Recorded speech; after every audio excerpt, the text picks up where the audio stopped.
Welcome to the France 24 debate. I'm Mark Owen. There have been violent scenes in the suburbs of Paris, anger growing in the wake of the alleged sexual assault and beating by police of a 22-year-old black man. Theo, the victim, was operated on in hospital for wounds to his rectum and his anus after being penetrated by a police truncheon. He says he was assaulted. The police investigation of the behaviour of its own officers in Aulnay-sous-Bois cleared them of a deliberate attack. The investigating officers concluding the truncheon entered the young man's back passage by accident. The President of France, even, François Hollande, has promised justice for Theo, the President visiting him in hospital last week to extend his sympathies, and as you see here, stand with him and talk about, well, the horror that he had been through.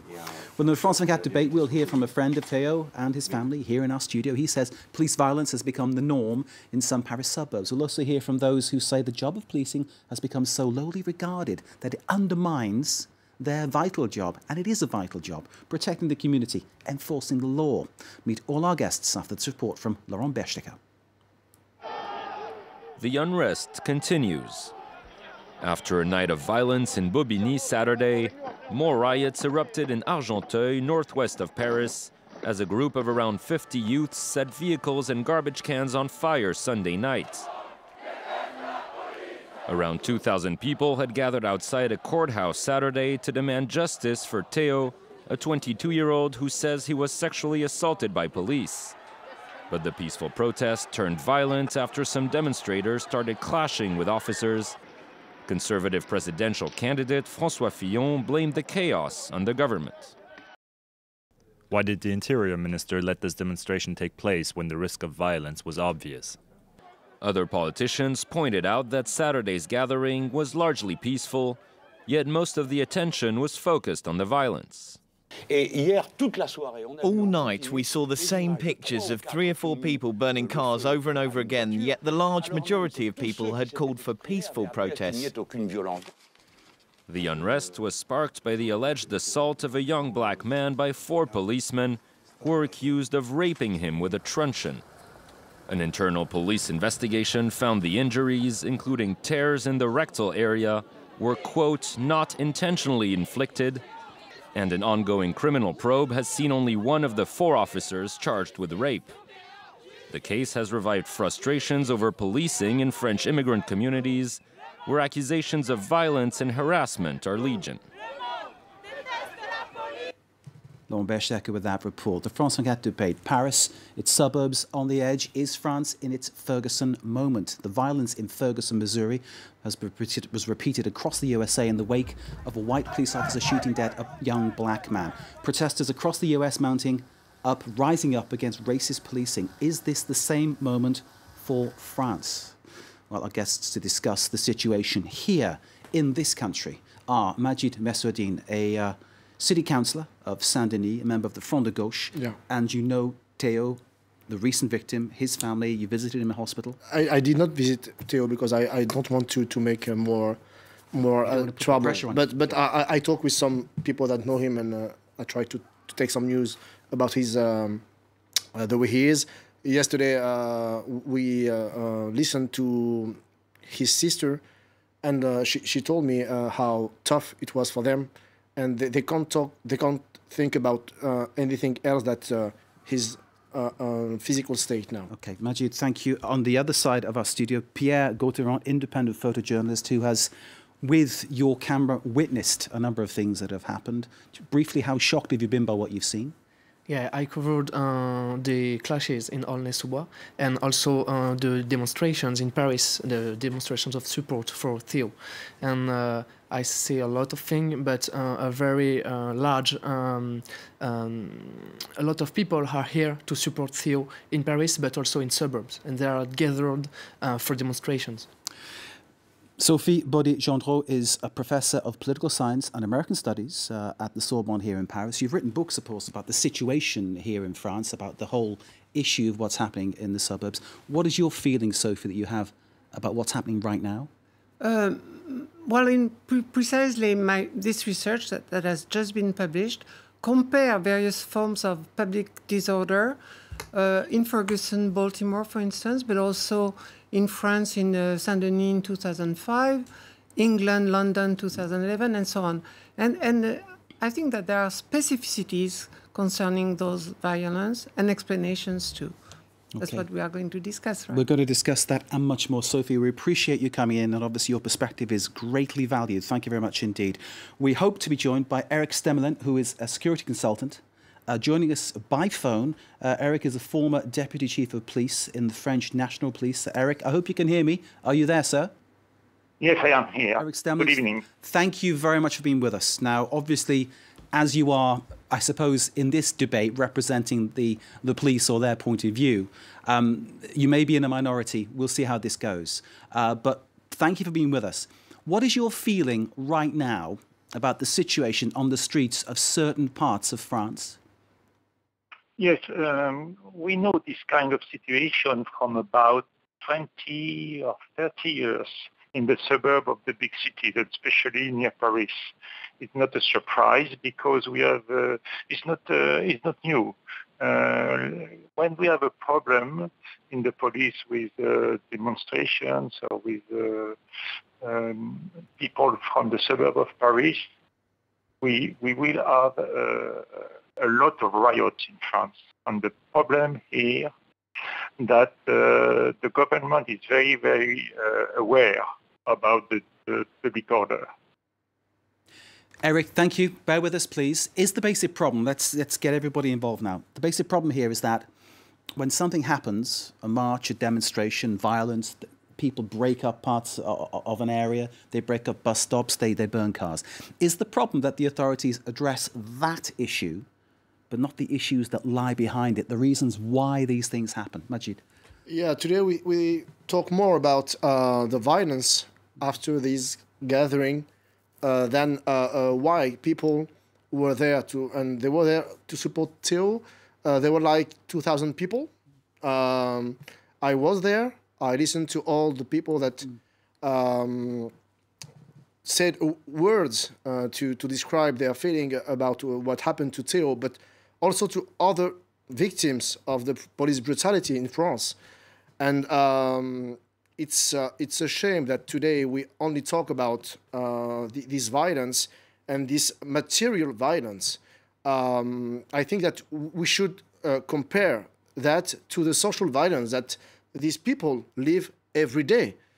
Social violence by unemployment, lack of transport, lack of public service, and police brutality, which is everyday life in these suburbs. Let me pause you. Let me bring Eric in to talk about that, because it is quite an accusation that we're hearing about police brutality. But Eric, it's not an accusation that I'm hearing for the first time.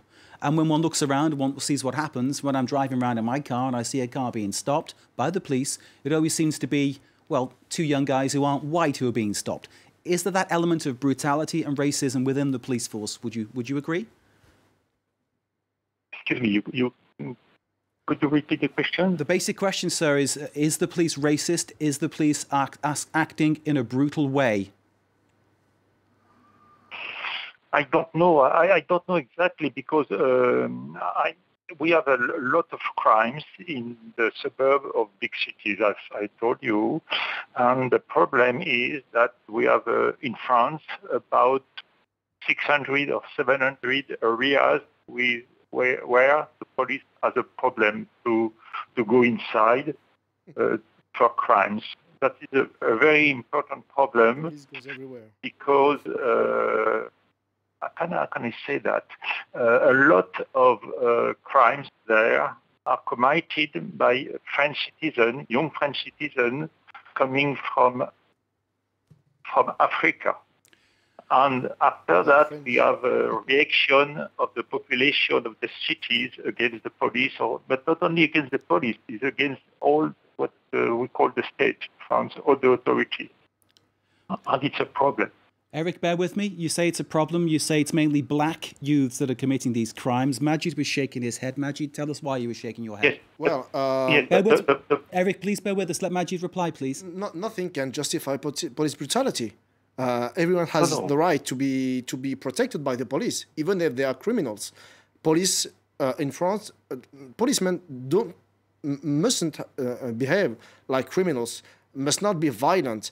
And what we can say about what we live in the suburbs is that police often act like criminals. We have several reports from Amnesty International, for example. In 2009, the report was called French Police Above the Law.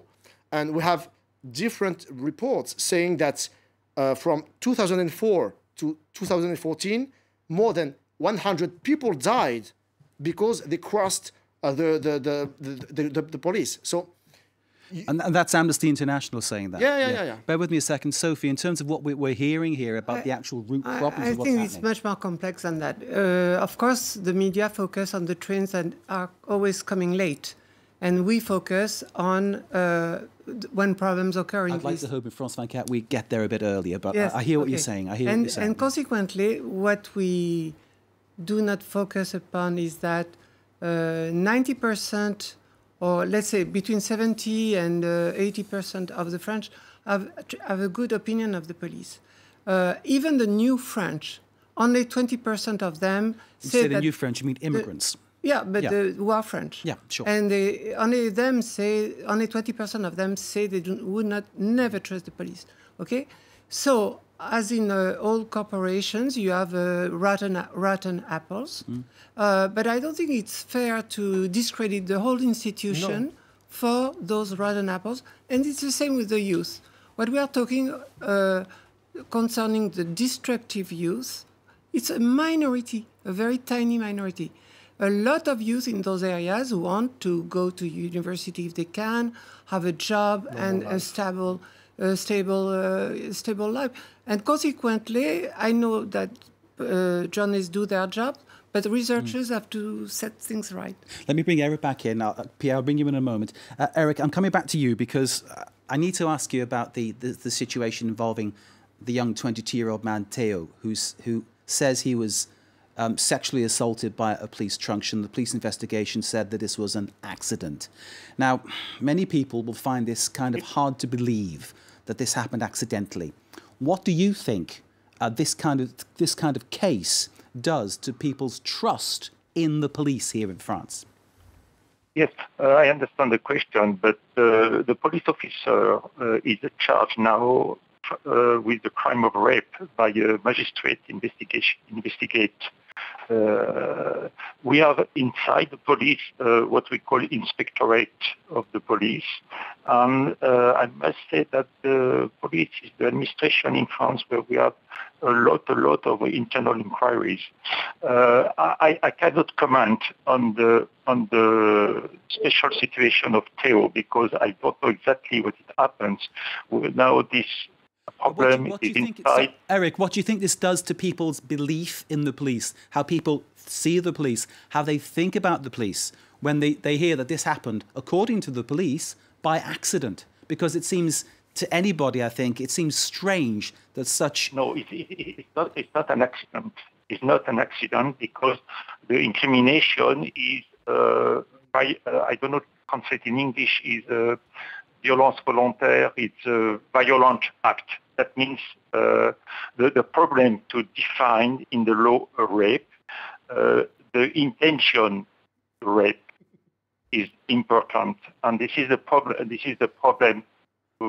Nobody tell that there was no crimes. Okay, I hear what you're saying, but and obviously, what kind of crime? What kind of crime? Hear what you're saying, and obviously, what Theo's been going through, his reconstructive surgery to prepare the damage done, of course, is very real. Sophie, you're trying to say something. What I wanted to say, what we have to focus on is how is the investigation done and by whom. Because if we make parallels with the American situation, in Baltimore, the way the police handled the Freddie Gray case, he died in the police car. And then all the policemen were free of charge because who had led the investigation? The police. And of course, the police was really careful not to bring proofs that would incriminate them. So we have to see really who is conducting the investigation. And also, if we are told that there will be internal sanctions, we have to be careful. It turns out that I sat 5 years on the Police Appeal Commission, in which we heard cases brought by civilians against police abuse. We were hardly followed by the judges in our recommendations because the judges and the police talk the same language, whereas the victims are not that. It's not so easy for Majid, them. I know, wants an independent investigation of this issue and says that should be the norm. Can I bring Eric back in again? No. Eric, our former police officer. There should be independent investigations of these things, shouldn't there? Excuse me. Go ahead, Eric. Excuse me. At this time, we have an independent magistrate, what we call investigative magistrate. He is in charge of the investigation. The police is no more in charge of the investigation. You must understand that we have internal inquiry, but at the same time we have a it's judicial an independent inquiry. magistrate. The police is not in charge of that. I think Sophie's saying that these two bodies, the magistrates, the police, you're very close. You're like brothers. You speak the same language. No, because the investigative magistrate has the choice, has the right choice another police department. It's a choice of the justice and on the choice of the prosecutor. This is not an investigation by the police, but by the justice at this time. Eric, thank you very much indeed. I understand you're leaving us after the break, so thank you very much for being with us and thank you for answering our questions frankly. Majid, last word for you. What do you say to that? Police should not investigate on police brutality. It's as simple as that. It's got to be separate and independently investigated. Of course. If you want citizens to be confident in the police, you have to be independent. Got you completely, Majid. Thank you very much indeed. Thanks to our guests for this first half of the debate. Stay with us. More to come.